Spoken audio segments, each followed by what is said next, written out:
അടുത്തത് പ്രത്യേക വ്യവസ്ഥകൾ. ഇന്ത്യൻ ഫെഡറൽ സംവിധാനത്തിൻ്റെ അസാധാരണമായൊരു സവിശേഷതയാണ് ചില പ്രത്യേക വ്യവസ്ഥകൾ ഭരണഘടനയിൽ ഉൾക്കൊള്ളിച്ചത്.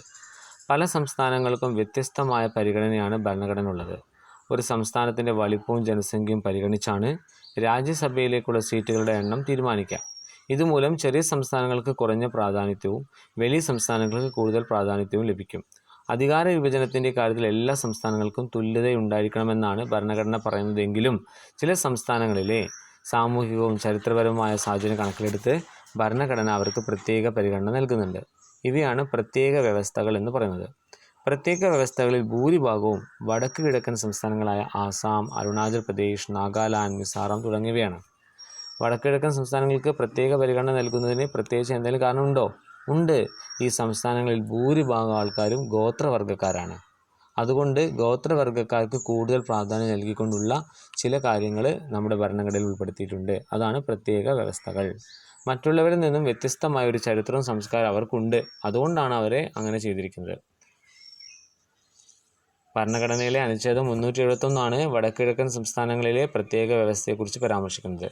അതിലൊന്നാണ് ജമ്മു കാശ്മീർ. നമ്മുടെ സ്വാതന്ത്ര്യ സമരത്തെക്കുറിച്ചും ഇന്ത്യ വിഭജനത്തെക്കുറിച്ചും അറിവുള്ളവരാണ് നാം. സ്വാതന്ത്ര്യം കിട്ടിയതിനു ശേഷം ഇന്ത്യയും പാകിസ്ഥാനും പ്രത്യേകം രാഷ്ട്രമായി മാറിയെങ്കിലും ഇന്നും ഇന്ത്യ പാക് സംഘർഷം ഉണ്ട്. ഇന്ത്യ പാക് സംഘർഷത്തിൻ്റെ മുഖ്യ കാരണം എന്താണ്? കാശ്മീർ വിഷയമാണ് ഇന്ത്യയുടെയും പാകിസ്ഥാൻ്റെയും മുഖ്യ സംഘർഷ പ്രശ്നം. കാശ്മീർ ഇന്ത്യൻ യൂണിയനിൽ ആണ് ലയിച്ചു ചേർന്നത്. എന്തുകൊണ്ട്? അതായത് പാകിസ്ഥാനും ഇന്ത്യയും രണ്ടായി വിഭജിച്ചപ്പോൾ ഈ കാശ്മീർ ഇന്ത്യയുടെ കൂടെ ചേർന്നു. അതിന് കാരണം 1947 ഇന്ത്യൻ സ്വാതന്ത്ര്യ നിയമം അനുസരിച്ച് ഇന്ത്യയിലെ വലിയ നാട്ടുരാജ്യങ്ങളിലൊന്നായ ജമ്മു കാശ്മീരിന് ഇന്ത്യൻ യൂണിയനിലോ പാകിസ്ഥാൻ യൂണിയനിലോ ചേരാൻ ഒരു സ്വാതന്ത്ര്യം കൊടുത്തു. എന്നാൽ കാശ്മീർ സ്വതന്ത്രമായി നിൽക്കാനാണ് ആഗ്രഹിച്ചത്. പാകിസ്ഥാൻ നുഴഞ്ഞുകയറ്റക്കാരെ വിട്ട് കാശ്മീർ പിടിച്ചടക്കാൻ ശ്രമം നടത്തി. ഈ സാഹചര്യത്തിൽ കാശ്മീരിലെ രാജാവ് എന്ത് തീരുമാനിച്ചു? പാകിസ്ഥാൻ്റെ നുഴഞ്ഞുകയറ്റക്കാരെ ഒഴിവാക്കാൻ വേണ്ടി അദ്ദേഹം ഇന്ത്യൻ യൂണിയനിൽ ചേരാൻ തീരുമാനിച്ചു. മതഭൂരിപക്ഷത്തിൻ്റെ അടിസ്ഥാനത്തിലാണ് ഇന്ത്യ പാക് വിഭജനം നടന്നത്. അതായത് മുസ്ലിങ്ങൾ ഒരു രാജ്യവും ഹിന്ദുക്കൾ ഒരു രാജ്യവും.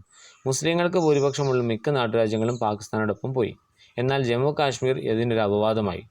കാശ്മീരിൻ്റെ പ്രത്യേക സാഹചര്യവും സത്വവും പരിഗണിച്ച് ഇന്ത്യൻ ഭരണഘടനയിൽ ജമ്മു കാശ്മീർ സംസ്ഥാനത്തിന് ചില പ്രത്യേക വ്യവസ്ഥകൾ ഉൾക്കൊള്ളിച്ചിട്ടുണ്ട്. പക്ഷേ ഇതൊന്നും ഇപ്പോൾ ഇല്ല കേട്ടോ. ആ പ്രത്യേക വ്യവസ്ഥകളൊക്കെ എടുത്തു കളഞ്ഞു. ഭരണഘടനയിൽ ഉൾക്കൊള്ളിച്ചിട്ടുള്ള 370 അനുച്ഛേദ പ്രകാരമാണ് കാശ്മീരിന് പ്രത്യേക പദവി കൊടുത്തത്. ഇത് പ്രകാരം ഈ സംസ്ഥാനത്തിന് വിപുലമായ സ്വയം ഭരണാധികാരം നൽകിയിട്ടുണ്ട്. സാധാരണ കേന്ദ്ര ഗവൺമെൻറ്റിന് യൂണിയൻ ലിസ്റ്റിൽ നിന്നും കൺകറന്റ് ലിസ്റ്റ് നിയമനിർമ്മാണം നടത്താൻ അനുവാദമുണ്ടെങ്കിലും ഈ നിയമങ്ങൾ ജമ്മു കാശ്മീരിൽ ബാധകമാകണമെങ്കിൽ സംസ്ഥാനത്തിന് അംഗീകാരം ലഭിക്കണം. എന്ന് പറഞ്ഞാൽ ജമ്മു കാശ്മീരിനെ വേറൊരു ഇതായിട്ട് തന്നെയാണ് കണ്ടിരുന്നത്. അവർക്ക് അവരുടേതായിട്ടുള്ള നിയമങ്ങളുണ്ടായിരുന്നു. കേന്ദ്രത്തിന് പോലും ഇടപെടാൻ പറ്റാത്ത ഒരു സാഹചര്യമായിരുന്നു അവിടെ ഉണ്ടായിരുന്നത്. ജമ്മു കാശ്മീരും മറ്റ് സംസ്ഥാനങ്ങളും തമ്മിലുള്ള പ്രധാന വ്യത്യാസം അടിയന്തരാവസ്ഥയുമായി ബന്ധപ്പെട്ടതാണ്. ആഭ്യന്തര കുഴപ്പങ്ങൾ മൂലം ജമ്മു കാശ്മീർ അടിയന്തരാവസ്ഥ പ്രഖ്യാപിക്കണമെങ്കിൽ സംസ്ഥാനത്തിന് അനുമതി ലഭിക്കണം. അതുപോലെ ജമ്മു കാശ്മീരിൽ സാമ്പത്തിക അടിയന്തരാവസ്ഥ ഏർപ്പെടുത്താനും പാടില്ല. ഭരണഘടനയിലെ 4-ാം ഭാഗത്തിൽ പ്രതിപാദിക്കുന്ന നിർദ്ദേശ തത്വങ്ങളും കാശ്മീരിന് ബാധകമല്ല. ഇന്ത്യൻ ഭരണഘടനയിൽ 368-ാം വകുപ്പ് പ്രകാരം ഭരണഘടനയിൽ വരുന്ന ഭേദഗതികൾ സംസ്ഥാന ഗവൺമെൻറ് അനുമതി ഉണ്ടെങ്കിലേ, അതായത് ജമ്മു കാശ്മീരിൻ്റെ കാര്യത്തിൽ എന്തെങ്കിലും തീരുമാനം എടുക്കണമെങ്കിൽ അവരുടെ ഗവൺമെൻറ്റിൻ്റെ എന്ത് വേണം? അനുമതി വേണം. അതാണ് പ്രത്യേക അധികാരങ്ങൾ എന്ന് പറയുന്നത്.